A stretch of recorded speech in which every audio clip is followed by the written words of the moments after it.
ராதே கிருஷ்ணா. இப்போ வந்து தேங்காய் சீடை பண்ணுறது தான் நான் இப்போ சொல்ல போகிறேன். இது எப்படி பண்ணணும், அதுக்கு என்ன சாமான்கள் உண்டு அப்படிங்கிறத நான் இப்போ காமிக்க போகிறேன். அதை நீங்கள் பாருங்கள். இது வந்து ஈரரிசி திரிச்சது. இது எப்படி இருக்கணும்னா கொஞ்சம் கரகரப்பாகவும் இந்த மையாகவும் இருக்கணும். அது சலிக்கப்படாது அரிசியை. ஒரு ஒரு இதுலேயே திரித்து அப்படியே வச்சுட்டோன்னா அதில் கரகரப்பும் இருக்கும், இந்த மையாகவும் இருக்கும். இதை அப்படி திரிச்சுக்கணும். தேங்காய் சீடைக்கு உளுத்தம் பருப்பு இருக்கு இல்லையா, அதை வறுக்கணும். லேசாக வறுத்துண்டு அதை திரித்து வச்சுக்கணும். இதுக்கு உளுத்தம்பொடி போடணும்.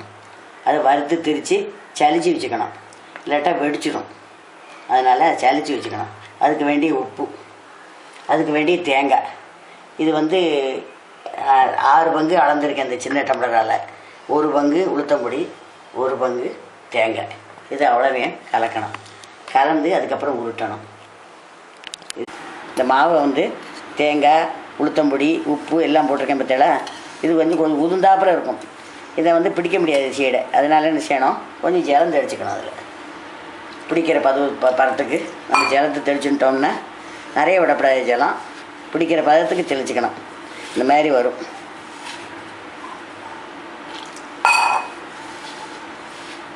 அதுக்கப்புறம் நம்ம பிடிச்சி எண்ணெயில் போடணும். இந்த மாதிரி பக்குவமாக எடுத்துக்கணும்.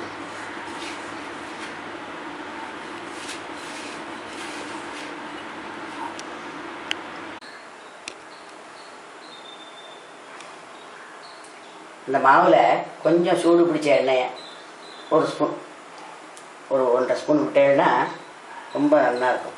அதை போட்டு சேர்த்து பிடிக்கணும்.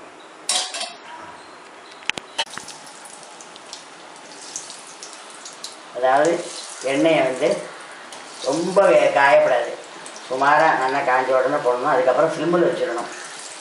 சீடையை வந்து கலக்கமாக போடக்கூடாது, நெருக்கமாக போடணும். அப்போ சீடை வந்து நல்லா வேகம், வெடிக்காது, ஒன்றும் செய்யாது. எல்லோரும் சொல்லுவாள் சீடை வெடிக்கும்பா, இது வெடிக்கலாம் செய்யாது. அப்படியே நெருக்கமாக படைச்சிக்கிட்டு எண்ணெய் அளவுக்கு அவ்வளோதான். அடுப்பு சின்னதாக இருக்கணும், ஸ்லிம்மில் இருக்கணும். இவ்வளோ நெருக்கமாக இருக்கணும். புரியுதா? இவ்வளோ நெருக்கமாக இருக்கணும். அவ்வளோதான்.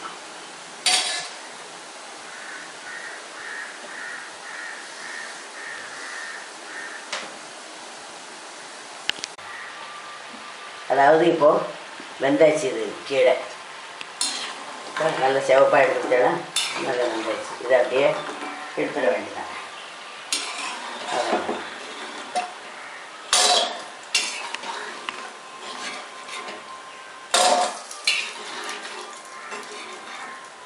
பொன் கலரில் வரும் இல்லையா? ஆமாம், இந்த பொன் கலரில் இருக்கும்.